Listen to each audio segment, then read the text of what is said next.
smart casual, and casual. So that is our specialty. So you're gonna see us with bold printed hoodies. You're gonna see the baggy t-shirts. You're gonna see the baggy trousers. The trends which used to be big back then, you know, hip hop, the time when we used to listen to 50 Cent a lot. That is now streetwear. That is what we measure on. But as a fashion brand, it's because now that is where we are starting from. That is our identity. But we are not limited. We can do suits, we can do all types of wear. But now we don't do formal wear. We do something that is in between casual and semi-casual. But now that's what we call streetwear, and it has to be, it's the luxury of casual wear. You'd be surprised, even my mother would wear what we do. Everybody needs, of course they would say we tone down on the graphics. We go a bit low on the prints, but they can wear our items plain when traveling. There's no specification of who can wear a hoodie and a sweatband. Anyone can wear it while at home, while traveling, while being outdoor on a Sunday. So really, we cater for everyone in the market. You're able to see Gen Z because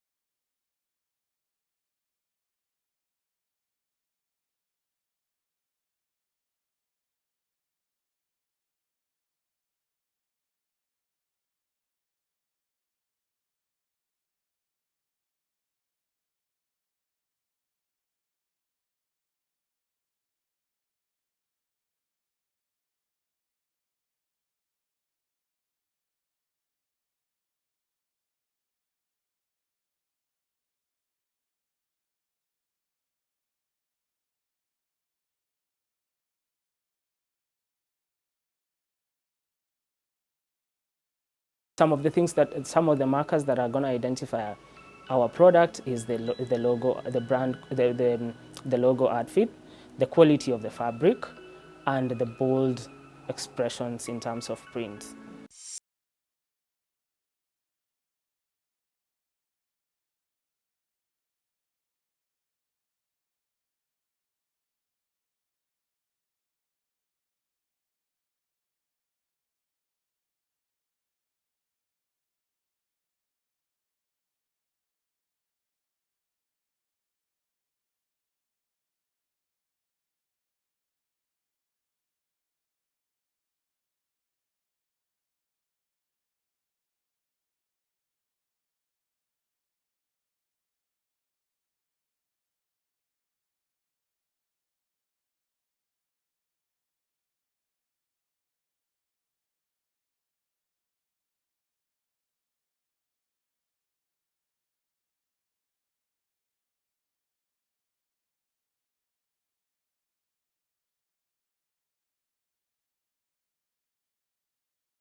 Existed at a time when fashion was a thing, you know, the oldies, the 90s, the 80s. Even we grew up looking at our parents with an afro, with a belly bottom trouser.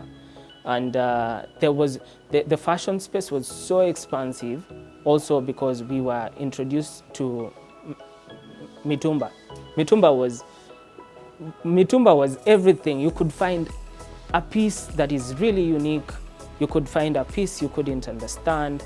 And then now you had to put all those together to have a full outfit. So I think millennials existed at a time where fashion was really, fashion was a thing. You needed to look good. You needed to have a Christmas outfit. You needed to have a special event outfit. You needed to have at least 1 or 2 suits. So I think millennials are able to relate to the kind of fashion that we do because they existed at a time when fashion was a big thing. Yeah.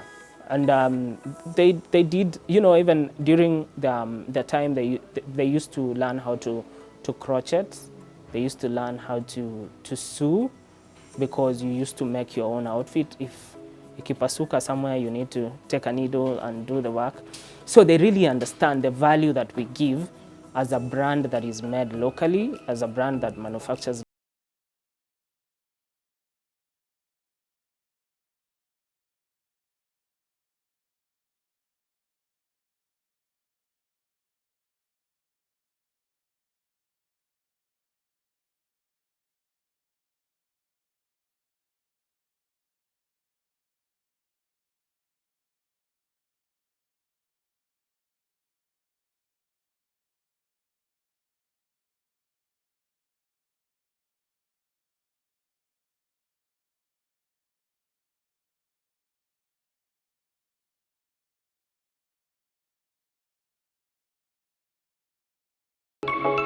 This is Josh Artfit, and before we went for the commercial break, I was telling you about my fashion journey.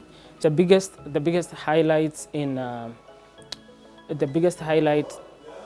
journey of building a made in Kenya brand, a local brand, a brand that manufactures locally. The biggest highlight is us working with big brands like Safaricom.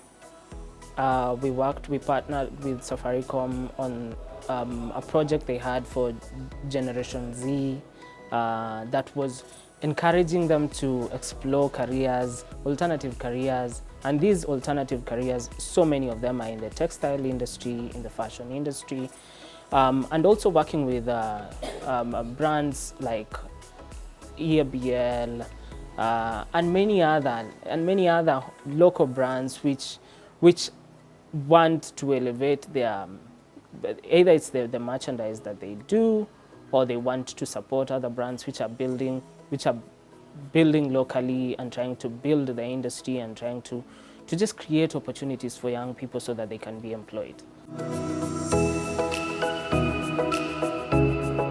Another big highlight is the number of people we employ.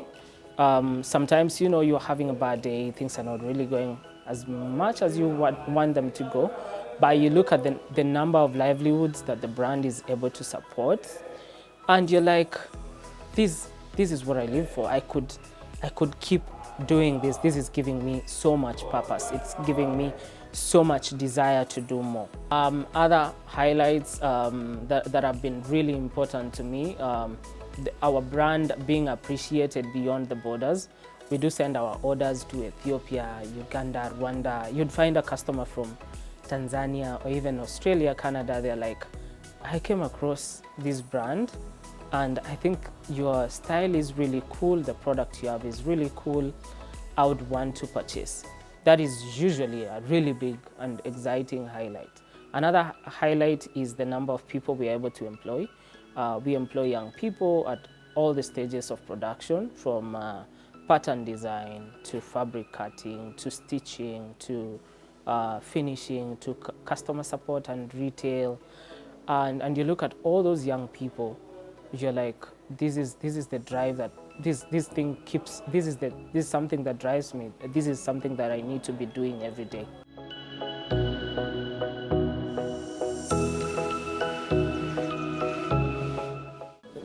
someone said that the best time to you could have planted a tree was 5 years ago.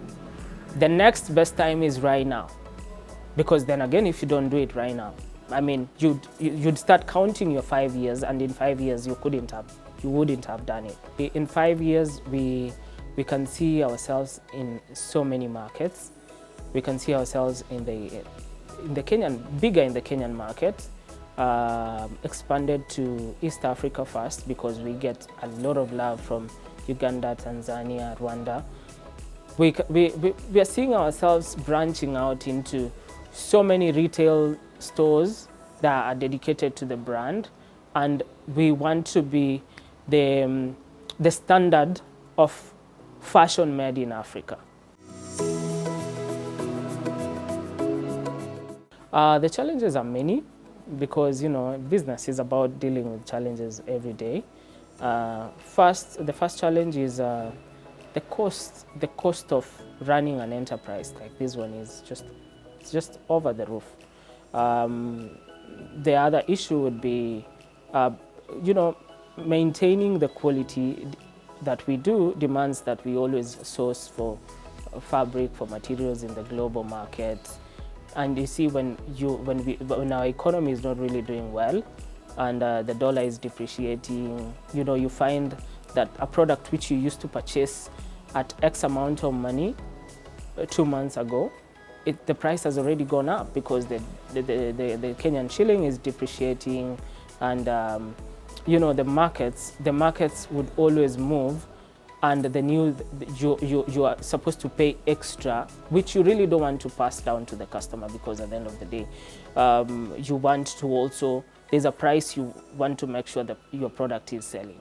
So the cost of running the enterprise is above the roof, and the economy doesn't even make it any easier for anyone who's manufacturing locally, anyone who's trying to build something locally.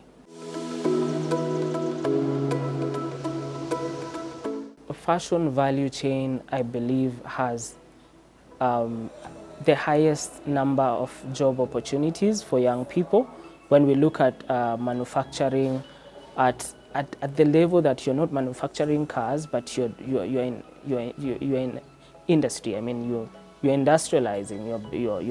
You're making something. The alternative careers would be as many from someone who designs the pattern. Because for us to cut a t-shirt or a hoodie, we use a pattern to cut it and then put it together. So something from pattern artists, people were able to design patterns, people were able to do sketches.